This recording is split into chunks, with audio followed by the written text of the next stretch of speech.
안녕하세요. 이은설입니다. 지금부터 중간고사 발표를 시작하겠습니다.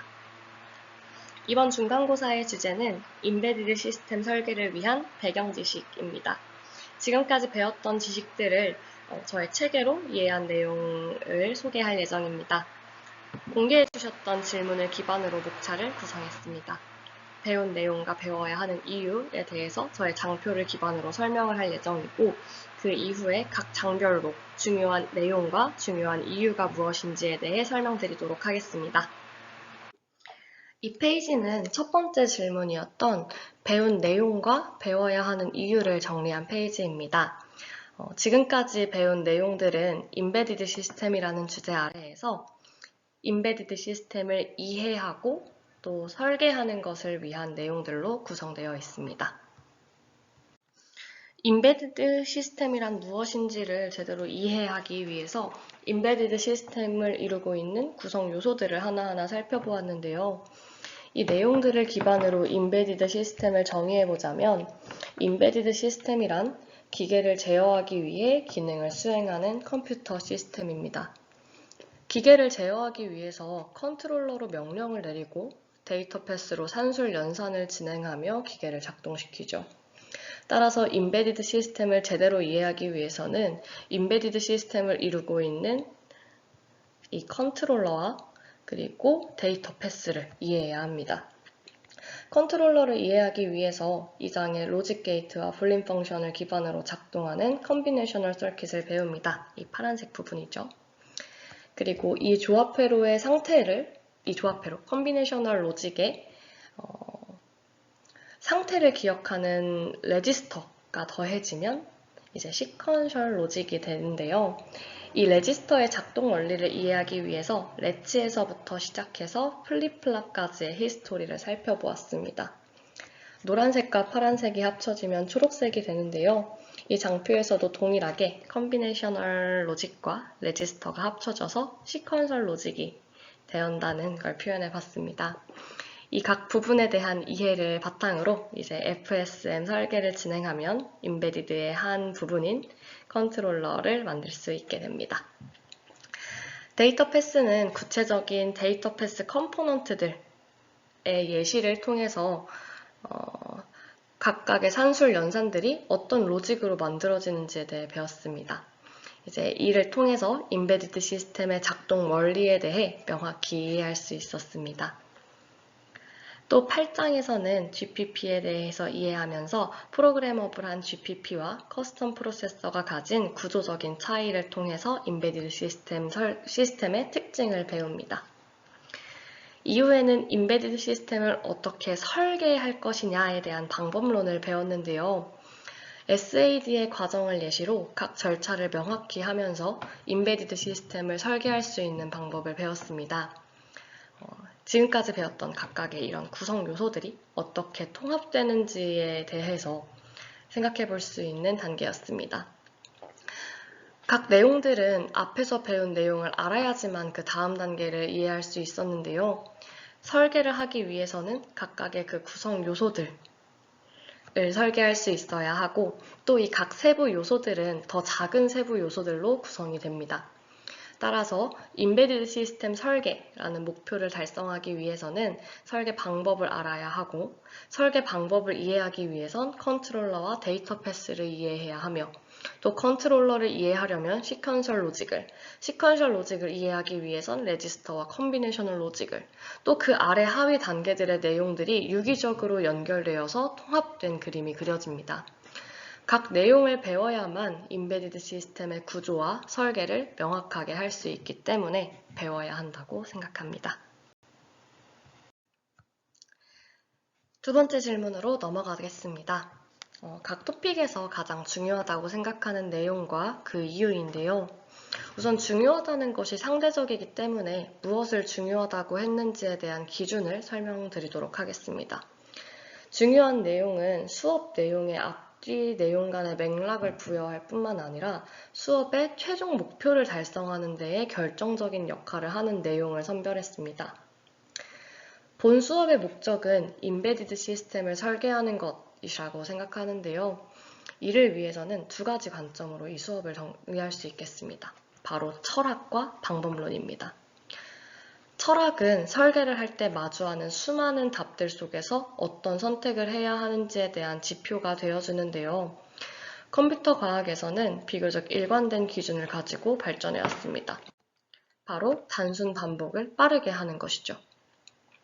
다양한 설계 히스토리를 설명해주면서 이 판단 기준이 적용된 예시들을 발견할 수 있었고, 이 철학을 보여주는 예시들이 가장 중요하다고 생각합니다. 또 방법론에서는 임베디드 시스템을 설계할 수 있도록 하는 방법을 단계적으로 나누어서 설명합니다.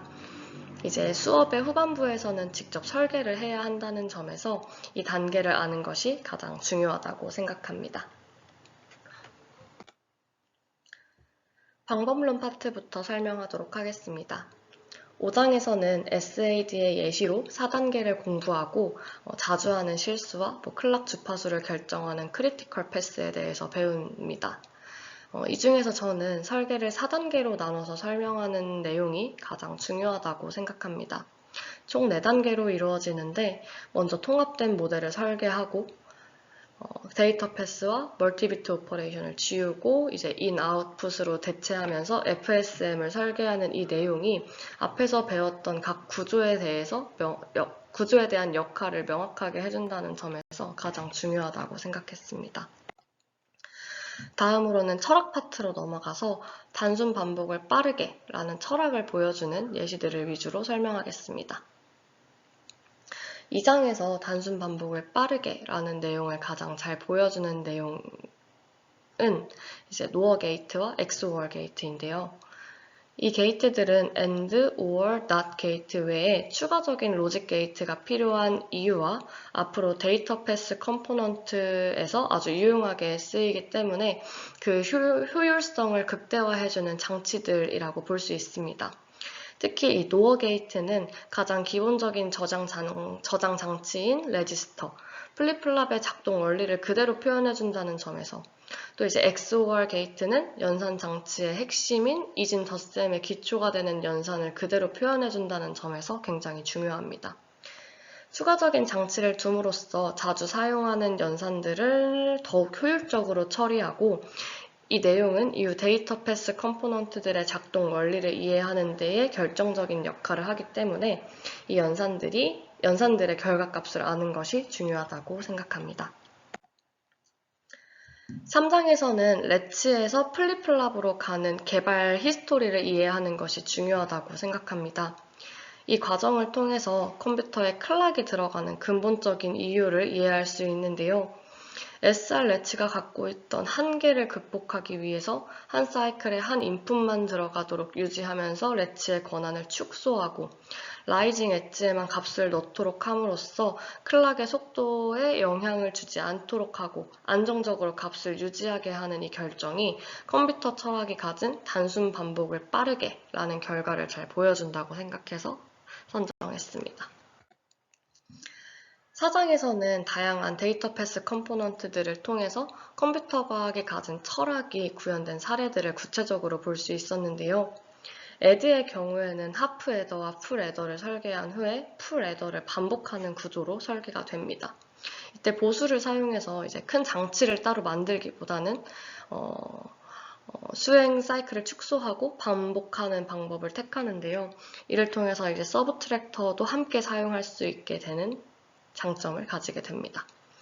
시프터의 경우도 이제 배러 시프터를 이제 어마운트별로 비트를 하나하나 매칭시켜서 조정한다는 점에서 컴퍼레이터는 원비트를 비교하는 장치를 만들고 큰 비트부터 이제 반복시켜서 스케일업하는 방식으로 만들었다는 점에서 멀티플라이어도 부분적으로 곱을 진행하고 그 합을 계산하는 방식으로 설계가 되었다는 점에서 모두 단순 반복을 빠르게 진행하도록 하는 철학을 기반으로 설계가 되었음을 확인할 수 있었습니다.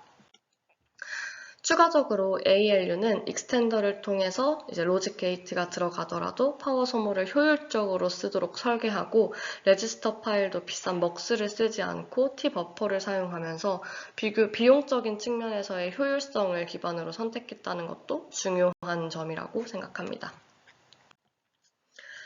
마지막으로 5장에서는 GPP와 커스텀 프로세서의 비교를 통해 구조적으로 어떤 특징을 가지고 있는지 확인하는데요. 그 중에서 데이터 패스 측면에서 GPP의 구조를 살펴본 것이 가장 중요하다고 생각합니다. 데이터 패스 측면에서 보면 ALU는 레지스터 파일하고만 소통을 하고 메모리와는 소통하지 않는데요. ALU와 메모리 사이에 연결성을 부여하지 않고 단순한 명령어를 빠르게 처리하는 것으로 설계를 하는 선택을 합니다. ALU와 메모리를 연결하면 명령 체계가 좀 더 복잡해지기 때문에 컴퓨터 과학의 철학과는 조금 거리가 생기기 때문인데요. 구조를 단순하게 하고 데이터 처리의 작동 주파수를 높임으로써 GPP 설계 측면에서 단순 반복을 빠르게 한다는 이 철학을 가장 잘 보여줬다고 생각합니다. 중요한 내용들이 정말 많아서 선별하는 것이 쉽지 않았고요. 그래서 이제 중요하다라는 거에 기준을 잡고 그에 맞춰서 내용을 정리했습니다. 그러다 보니까 담고는 싶었는데 담지 못한 내용들이 꽤 많은데 이 아쉬움이 남는 부분들은 기말고사 때 적용시켜서 좋은 결과로 보여드리도록 하겠습니다. 교수님 감사합니다.